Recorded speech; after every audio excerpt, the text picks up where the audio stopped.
দ্বাদশ গোপাল হচ্ছেন ভগবান শ্রীকৃষ্ণের প্রধান 12 জন সখা, যাদের সাথে ভগবান শ্রীকৃষ্ণ খেলাধুলা ও লীলা করতেন। এর মধ্যে 1 নম্বরে আছেন ভগবান শ্রীকৃষ্ণের অন্যতম প্রিয় সখা শ্রীদাম, 2 নম্বরে আছেন সুদাম, 3 নম্বরে আছেন বসুদাম, 4 নম্বরে আছেন কিষ্কিনী, 5 নম্বরে আছেন অর্জুন, যাকে নিয়ে ভগবান শ্রীকৃষ্ণ শ্রীমদ্ ভগবদ গীতার রচনা করেছেন। 6 নম্বরে আছেন সুবল, যার মাহাত্ম্যর কথা ভগবত পুরাণে অধিক উল্লেখিত পাওয়া যায়। 7 নম্বরে আছেন ভদ্রসেন এবং 8 নম্বরে আছেন স্তবকৃষ্ণ, 9 নম্বরে আছেন দাম, 10 নম্বরে আছেন বসুদাম, 11 নম্বরে আছে লাভঙ্গ, 12 নম্বরে আছেন উজ্জ্বল।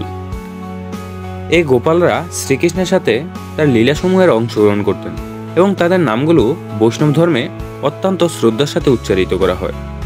এরা ভগবান শ্রীকৃষ্ণের সবথেকে প্রিয় সখা।